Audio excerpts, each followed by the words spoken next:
Kraft presents The Great Gildersleeve. Yeah.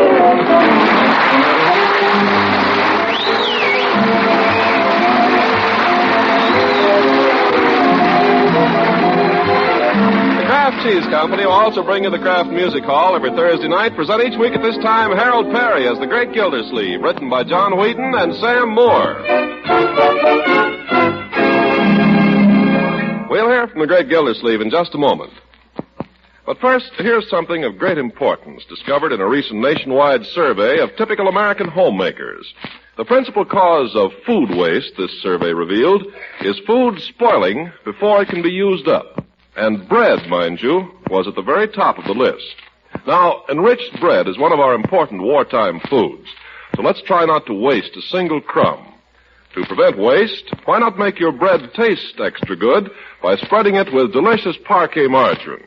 Well, why not indeed? That's the way millions of Americans enjoy eating bread. And believe you me, bread rolls and muffins are eaten up in a hurry when they're spread with Parquet. Because this margarine that's made by Kraft has a flavor that really satisfies hungry appetites. And since Parquet is one of the very best of energy foods, it's important to serve it often at every meal for good family nutrition. Tomorrow, then, be sure to buy Parquet, P-A-R-K-A-Y. Parquet margarine made by Kraft.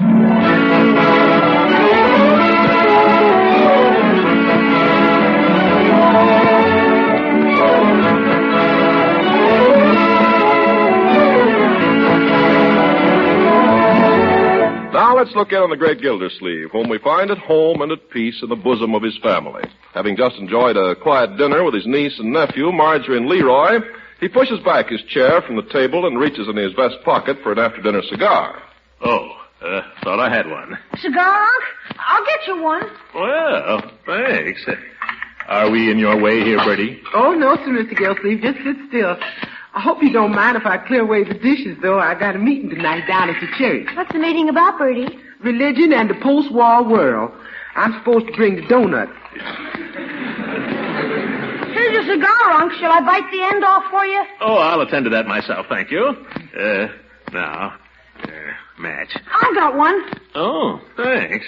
I'll light it for you. Well, such service. You got it? Yeah, I've got it. You sure it's lit? Oh, it's lit. I could light it again. I've got another match. This is quite sufficient, thank you. Are you enjoying it? Leroy, what's come over you? Now, Marjorie, let's be thankful for small favors and ask not whence they come. Leroy's been a very good boy lately, hasn't he, Bertie? He sure has. He ain't been himself all week. Phone. I'll answer it. I wish, Marjorie, you tell your friends not to disturb us during meals. Hello?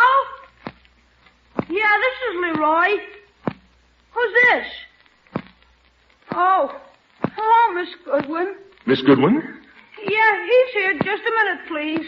I'll take it, Leroy. Just a minute. Give me the phone. You're keeping Miss Goodwin waiting. Before I forget it, Unc, I've got a report card for you to sign. I've been meaning to show it to you, but it kept slipping my mind. Give me that phone, Leroy. Hello, Eve? Oh, how are you? Well, it's been weeks. Leroy? Uh-oh. You stick around, young man. Excuse me, Eve. Why, yes, I'd like very much to talk about him. I'll come to school with him Monday. No, I'll tell you. Why don't you come to dinner tomorrow night? Could you do that? Fine. About 7. And we'll have a nice long talk. Goodbye. In the meantime, I'm going to have a nice long talk. Leroy, you come back here. I'm not going anywhere, Unc. You bet you're not. You come into the dining room. Is there something you want? No, young man. It slipped my mind, Unc, honest. What did? What slipped your mind? The report card. I forgot to show it to you. Where is this report card? I've got it right here in my pants pocket. Let's have a look at it. Yes, sir. It's stuck. I can't seem to get it out. Perhaps I can help you. Oh, no, I've got it. There. Report card. Leroy. Well, the teacher doesn't like me, Unc. I don't blame her. Besides, I've heard that before. What did he get, Uncle Mort? Never you mind. Never mind. You keep out of this, young man. Yes, sir. How long have you had this report? 3 weeks. 3 weeks? I didn't want to spoil your Christmas. You mean you didn't want to spoil your Christmas? Leroy, this is a very serious matter. Yes, sir. How could you deliberately deceive me that way after all I've done for you? I forgot, Unc. You did not forget. Now, don't keep saying that. Yes, sir. Excuse me, Mr. Gildersleeve. If you don't mind, I'll run along now and leave the dishes till later. Just a minute, Bertie. Yes, sir? Bertie, what would you think of a boy who would deliberately hide a report card from his uncle? Oh, no, I don't think Leroy would do a thing like that. He probably just forgot. That's right, I forgot. Quiet, you. Bertie, when we want your opinion, we'll ask for it.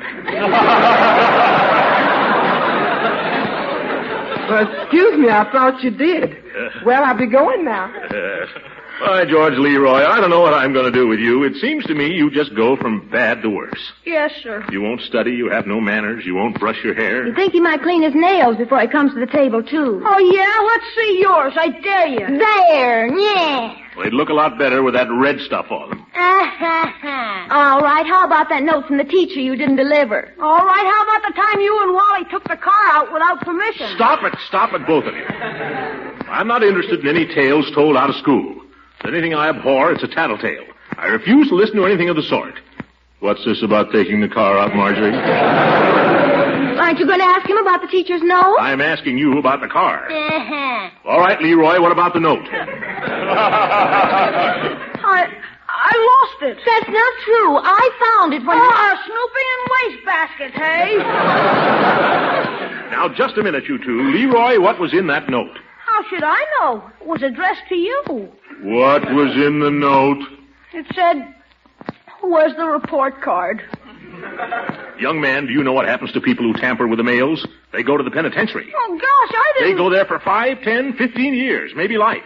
Gosh. I'm having a talk with your principal about you tomorrow. I'll suspend sentence till I get the facts from her.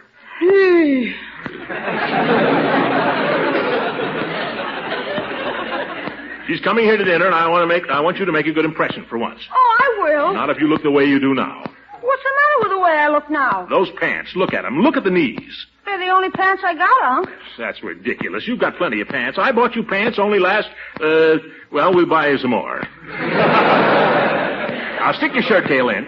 And look at those shoes, Leroy. They're not a month old. What do? Kick rocks with them? I don't do a thing. They just get that way. By George, you're going down to Hogan Brothers with me the first thing in the morning. Beginning tomorrow, young man, we're starting a campaign here. A campaign to make you look and act like a respectable human being.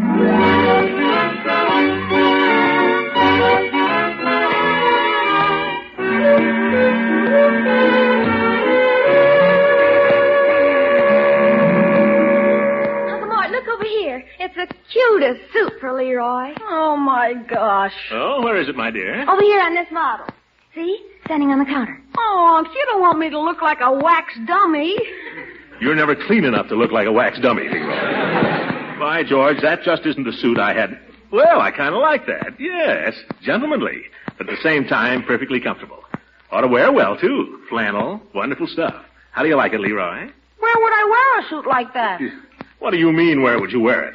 You wear it this evening at supper. Wear it to school. Just wear it, that's all. Nobody wears clothes like that, Unc. Well, gentlemen do. And you're going to look like a gentleman for a change. Or the devil's a salesman. Let's buy the darn suit and get out of here. Well, I thought you were going to get him some shoes, Uncle Mort. Suit will look awful with those old elk-hide things. Oh, for corn's sake, these shoes are all right if they were only shined. Well, why don't you shine them? I gave you a shoe polishing kit last Christmas, didn't I? Yeah. Well? The stuff is all dried up. Confound it, that's because you left the cover off. That's typical of you, Leroy. You have no regard for the value of anything. You leave the cover off the polish, naturally it dries up. What's the consequence? You can't polish your shoes. What's the consequence? They dry up. And what's the consequence of that? My feet dry up? No, I have to buy you a new pair of shoes. You think money grows on trees? Uncle Mort. Huh? Well, sir, what can I do for you this morning? I want to look at some suits. Yes, sir. For yourself or for the little fellow? For the boy. He likes that one up there on the model. Oh, Unc. Oh, stop squawking, Leroy. You can't dress like a 10-year-old all your life. Who asked you? Nobody asked me, but Then keep your big nose out of it. Leroy? Why, you little... Marjorie, stop this, both of you. Well. Got quite a handful there, haven't you? Yes, I have. Come on, let's try on the suit. I'm sorry, sir, but I'm afraid the one on the model would be too large for the little fellow. I was afraid of that, Unc. Never mind, let's see the next size smaller. That suit on the model is the only one like it in the store. Let's try it on anyway. He'll grow into it. Whatever you say, sir. It is a lovely piece of material, imported type flannel. Imported type? Yes, sir. It is like imported flannel, but it's made in our own mills right in this country. Oh, well, try on the coat, Leroy. Okay. Well, that's not bad for size, not bad at all. I think it looks fine. But you can't really tell with that awful polo shirt. Yeah, that's right, my dear. Give the boy a shirt and a tie so we can get an idea of the suit. You mean you want to buy? Yes, I want to buy him a shirt and a tie. A white shirt. Yes, sir. What neckband, Sonny? 12 and a half. You ought to have a bigger neck than that, Leroy. Bring him a 14. Yes, sir. I could just slip a tape measure around and make sure. Bring him a 14. Size 14, the gentleman says, and a necktie. While he's getting the shirt, Leroy, slip into those pants. Where'll I go? You don't have to go any place. Just stand behind me.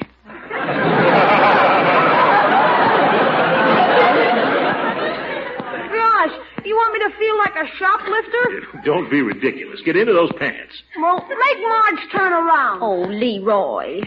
Uncle Mort, do you think while we're here I might look at a few blouses? Are you thinking in terms of your allowance, my dear? Oh, yes. That is my February allowance. Oh, well, all right.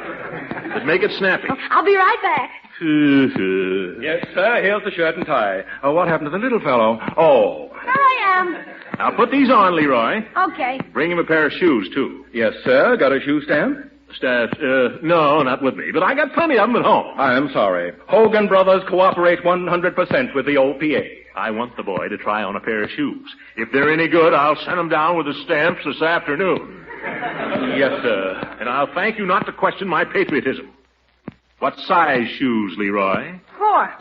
Little feet will be growing soon. Bring him 5. Yes, sir. Black Oxfords. Yes, sir. Will you tie the tie for me, Unc? Yeah, give it to me. Now, hold still. Hold your head up, Leroy. I can't see through your skull. Okay. When I was your age, I could tie a bow tie and a 4-in-hand. There. And here are the shoes for the little fellow. Stop calling him a little fellow. Thanks, Unc. Put on the shoes, my boy. How much will all this be? Well, let me see. It will be 13, 50, shirt, $10, $75, shoe, 5, 21, 25, 21.86. Oh, my goodness. Here, put on the coat, Leroy, and let's see if it's worth it. How do the shoes feel? Walk around in them a little bit. They're so big they feel better than the old ones. Yeah. Well, by George, you look like a gentleman. Yes, he looks fine. Come over here and look at yourself in the glass, my boy. I don't like to put you to all this expense, Unc. Oh, don't worry about it. You can wear these clothes till you're 16. Oh, Leroy. Well, you look simply lovely. Oh, and I found 2 dresses upstairs for myself that I'm just crazy about. And just think, Uncle Mort, both of them for only $26. Oh, $50 to get Leroy dressed for supper. Young man, your manners had better be perfect.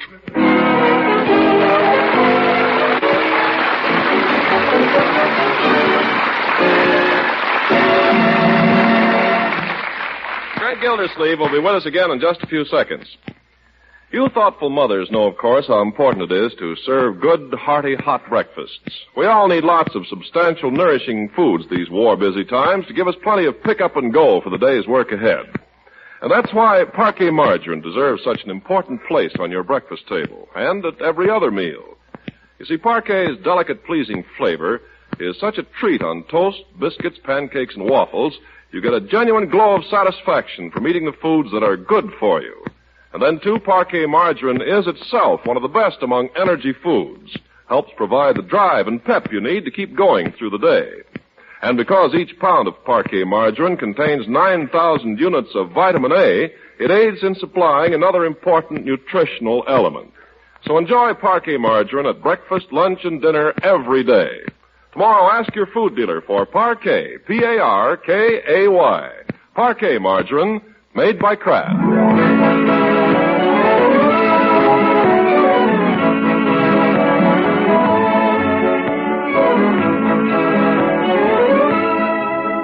let's get back to the Great Gildersleeve. It's Saturday evening and a very uncomfortable one for Leroy, for the principal of his school has come to dinner. But somehow he's lived through it, and now everyone has repaired to the living room, where Leroy has been called upon to perform for Miss Goodwin.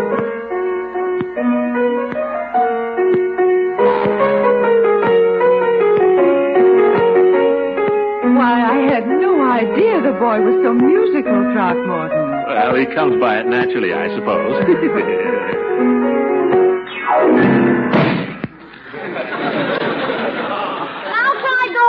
Oh, play something else. Please do. He can't. That's the only piece he knows. Oh, yeah? Leroy! Leroy! Past your bedtime now, son, I'm afraid. Say goodnight to Miss Goodwin. So soon? Yeah, I have to get up and get plenty of sleep so I can get up early tomorrow and study. Don't overdo it, Leroy. Good night, Miss Goodwin. Good night, Leroy. Leroy. Ah. Good night, sister dear. Oh, for goodness sake. Great chums, these children. Good night, Uncle Mort. Good night, Leroy. Are you kidding? Leroy!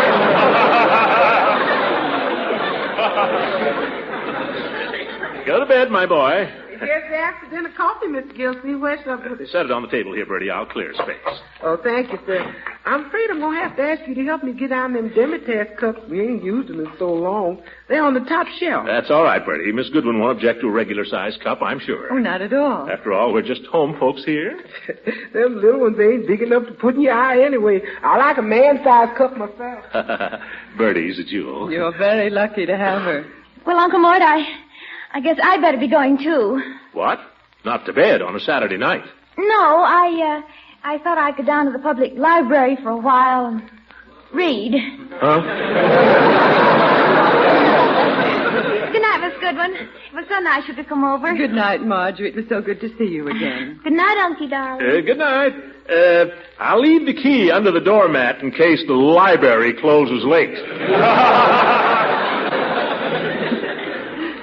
She's such an attractive girl. I don't know, though. She's been getting out of hand a little too lately. But it's the other one I'm worried about, Leroy. Oh, I don't really think you need worry about Leroy. Leroy, I mean. It's just that he's going through that difficult age. How long does it last? Seems to me he's been going through it ever since I've known him. Well, boys will be boys. There's nothing really wrong with Leroy. I've talked with his teacher about him, and we both feel that all he needs is guidance. Well, I punish him regularly about twice a week. Well, I don't mean quite that. Here's the cup, Mr. Gildersleeve. Oh, thank you, Bertie. Anything else? No, I think we've got everything, thanks. Will you pour, Eve? I'd be delighted. I love having coffee in the evening, don't you? Sure do. I like it for breakfast, too. And for lunch. Throckmorton, has it ever occurred to you that Leroy might need a mother? Well, I've tried to be a father to him. Well, you have, and I admire you for it. Everyone does. Well, he's a good kid. They're both good kids. But don't you think they need someone who can give them what a mother has to give them? Well, I never thought of it that way. Maybe you're right. Someone who would be not only a guide and mother to them, but you have yourself to think of, too. After all, a house without love isn't much of a home. You must have felt that. You know, it's funny you saying that. I almost got married about a year ago. I guess I told you. Yes, you told me. Then I sort of gave up the idea. Maybe I shouldn't. Well, we've all had our disappointments. I don't think you should let one unfortunate affair sour you on the whole idea. If at first you don't succeed. Yeah.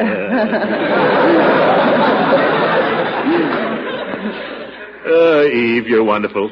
You don't know what you've done for me this evening. You've made up my mind for me. Well, have I, Throckmorton? For months now, I've been this way and that. Should I or shouldn't I? I know, I have too. But when you bring up the children, that settles it. By George, I'll do it. Oh, you seem very sure of yourself, Mr. Gildersleeve. After all, you haven't asked the girl, you know. Listen, with Beauregard out of the way, Lila will marry me in a minute. Eve, Something wrong? If you'll excuse me, I think I'd better be going. But, Eve, so early? You haven't even finished your coffee. I'll get my own wrap, thank you. Eve, you can't rush off like this. Thank you for a very pleasant evening, and good night. Good. Miss Goodwin ain't left already. Mr. Gildersleeve, what's wrong? You're a woman, Bertie. You tell me. Now, where you going? I'm going out and take a walk for myself.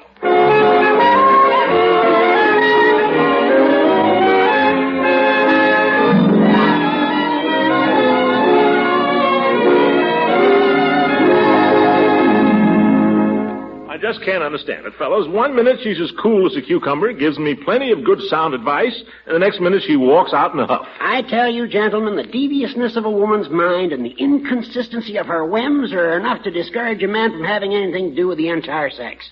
Well, no, I wouldn't say that.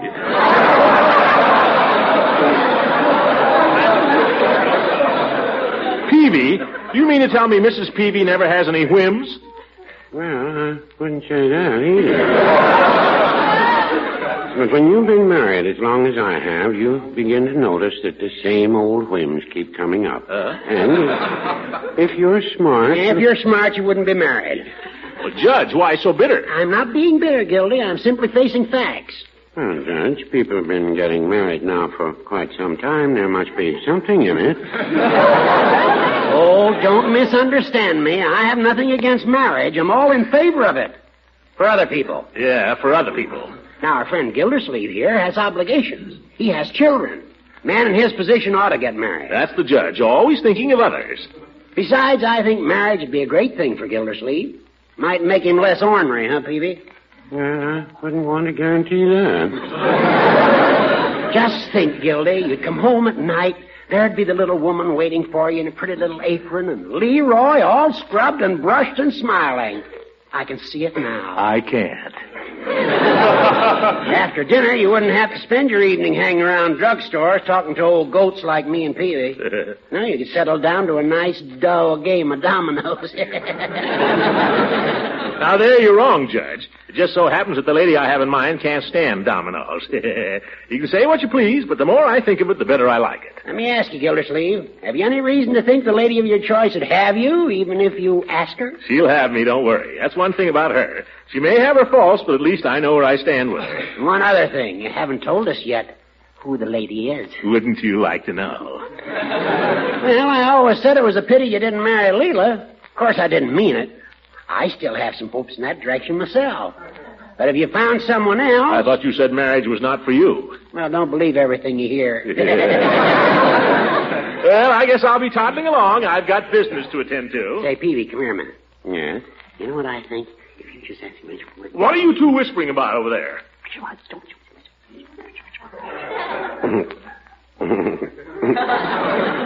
Well, no, I wouldn't say that.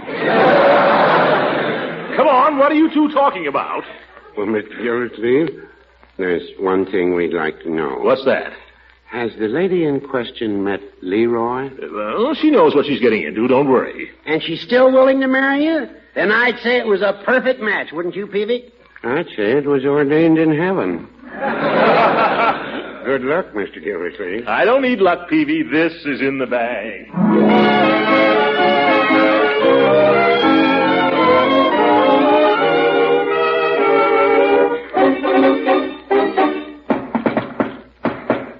Come on, confound it. It's too cold to keep anybody standing outdoors today. Oh, it's you, Throckmorton. Oh, come in. Take off your things. I'll be with you in a jiffy. I'm talking on the phone. She knew what I'm here for. She wouldn't keep me standing around. Hello? Are you still there? Oh, nobody you'd be interested in. If she only knew. Well, I did have the most marvelous time the other night. Oh, you shouldn't say things like that. Not unless you really mean them. Oh, you doctor. Hargrave. I'll spike his guns. Make it soon, Arthur. Arthur? Real soon, you hear? Goodbye. Oh, Throckmorton, this is quite a surprise seeing you this evening. Come in and sit down, won't you? By George, that fire looks good. I got so cold I just had to have it this morning. You don't suppose it needs another log, do you? Log? Yeah, I suppose it does. You might give it a little poke, too. Yeah. Oh, that's fine. Now the room will be cozier. I didn't come over here to be cozy, Leela. That is, I've got good news for you. Oh, how interesting. Yes. I've been thinking a good deal lately. Oh, excuse me, Throckmorton. I've got something here I know you'll be crazy to see. But, Leela, I was about to say You remember my sister Winfield, don't you? She was here for a few days last spring, married to an army captain. Yeah, I remember. Well, she just had a baby last week, and she sent me these snapshots of him. Isn't he adorable? Looks just like your sister. What I was going to say, Well, Leela... I certainly thought you'd show more interest in Winfield's child, Throckmorton. Confounded, Leela, I've got something I want to say to you. Well, go on and say it, Throckmorton, if it's so vital. It's tied up with my future. Mm-hmm. It's tied up with your future, too. Mm-hmm. What I was thinking, Leela, is, I've got to have somebody to look after Leroy. Well. And I thought as long as we almost got married once, and Leroy is pretty hard to handle, maybe for his sake we ought to go ahead and do it. Mr. Gildersleeve. What?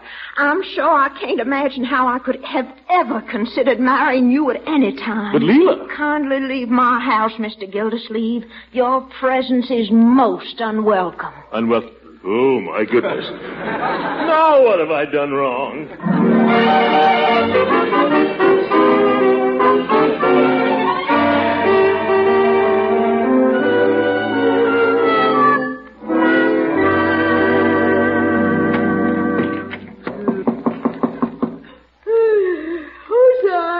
It's me, Leroy. Were you asleep, my boy? Well, I hadn't been asleep very long. Oh, I see. I just thought I'd say good night. Okay, good night, Unc. If I ever seem a little harsh with you, my boy, don't hold it against me. I get worried about you every once in a while. About me? Mm-hmm. I get to thinking maybe I haven't looked after you carefully enough. Don't worry about that. You look after me plenty.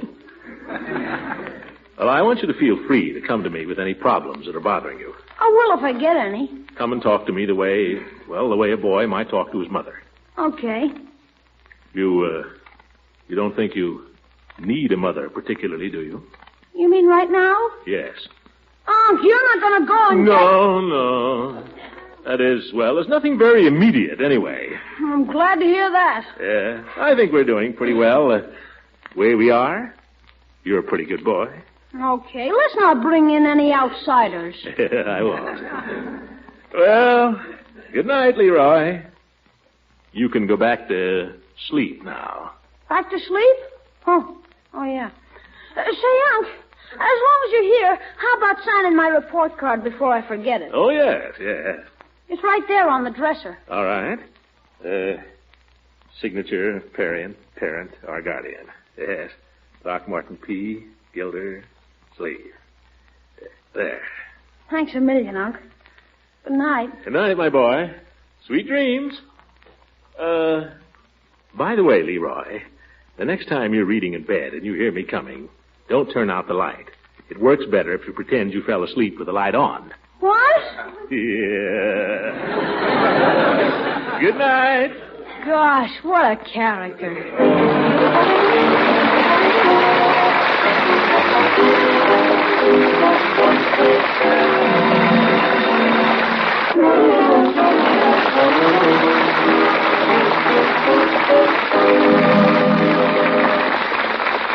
Music heard on this program was directed by Claude Sweet. This is Ken Carpenter speaking for the Kraft Cheese Company, inviting you to tune in again next week for the further adventures of the Great Gildersleeve. This is the National Broadcasting Company.